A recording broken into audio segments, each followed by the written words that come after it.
So was this better than the first Jurassic Park? No. But it was better than 2 or 3, you know, it was better than definitely those two.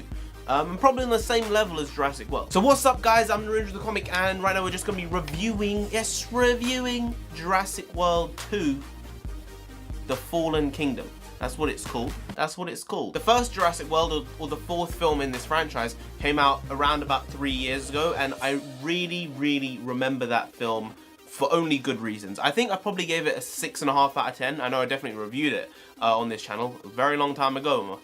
I'm a different content creator to then. At least I can talk in front of the camera now. But I remember that film so well because it is the best film experience I've ever had in my life.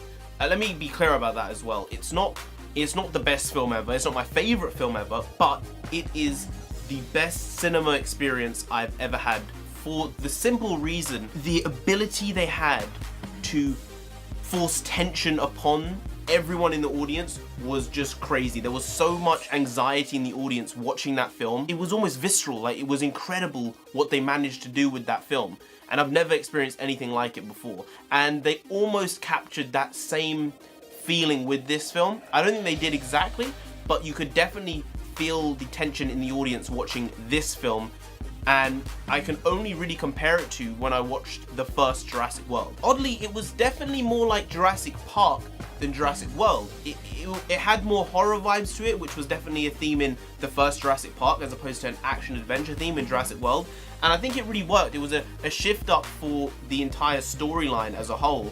And I think it pushed the characters, because of that, to do things which you wouldn't think they'd do sometimes. And there was a shit ton of jump scares. I think Claire, Bryce Dallas Howard's character in the film, was so much better in this one. I think she was written better. I think Bryce Dallas Howard did a better job with the character, and she was way less annoying, because in that first film she pissed the hell out of me.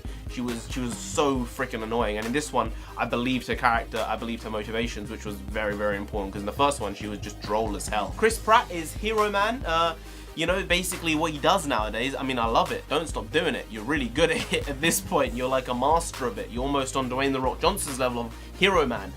You know, his character Owen is basically like a dinosaur ranger. Like, what little boy doesn't want to do that? Like, it's just so genius. It's so clever. It's like you are Action Man in real life.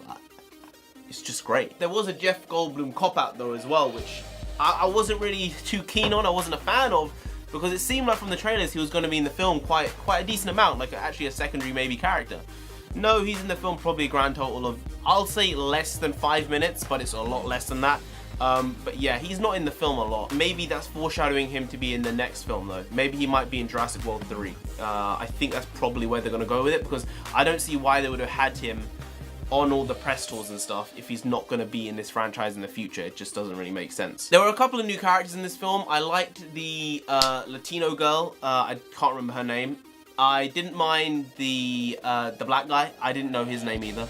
And I didn't like the little girl either at all, actually. The little girl was annoying to me, like really annoying. And I felt after I'd had about 4 or 5 scenes with her, I was like, okay, this is what the character is.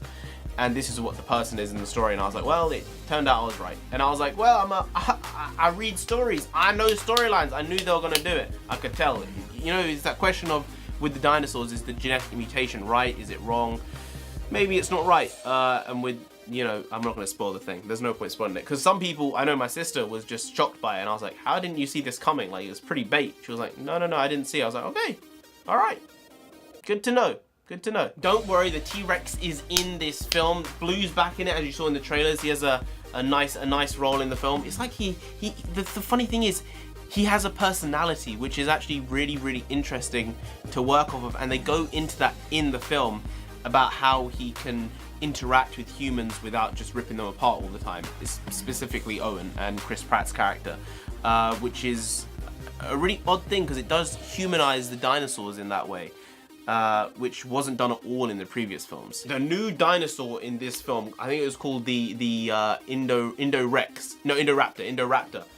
Jesus Christ, it's a creepy thing. It is savage. It will just rip your head off. And I was just like looking at it like, shit, this is like the stuff kids have nightmares about.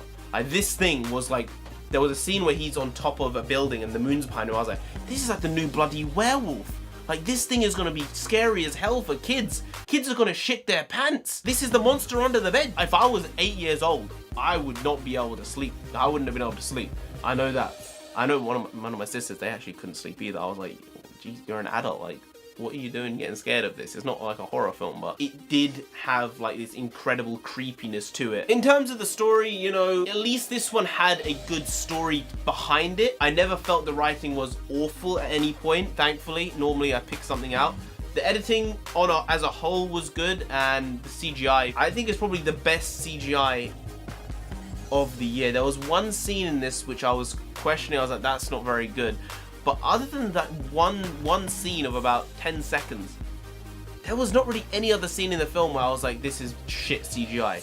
So I think it might be the best CGI film of the year, which is pretty impressive because there was Avengers, but some of the CGI in there wasn't done well. And Black Panther, there was like whole sections of the film where the CGI was just awful. It looked like a computer game for like, but basically maybe 12 minutes of the film when he was fighting and stuff, and I was like, this is garbage. You spent so much money on this film and it looks like shit. But yeah, this one, it did surprise me. It did surprise me. Anyway, guys, if you did enjoy this video, what should I give this film out of 10 though? I almost forgot. What should I give this film out of 10? If I was to rate it, I would give the first Jurassic World a 6.5. So I'm gonna give Jurassic World 2, The Fallen Kingdom, a sultry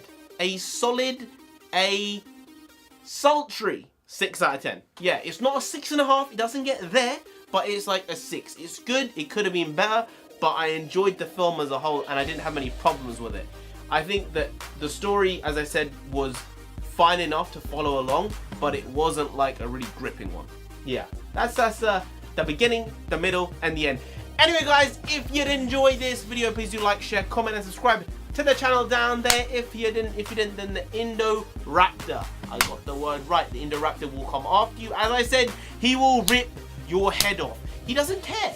I don't know if it's she. I don't know. He, she, it, we. I don't know anymore. The thing will come after you. You don't want that. You really don't. So just subscribe anyway to avoid that. And I've been NarendraTheComic. You have been great, and I'll see you next time.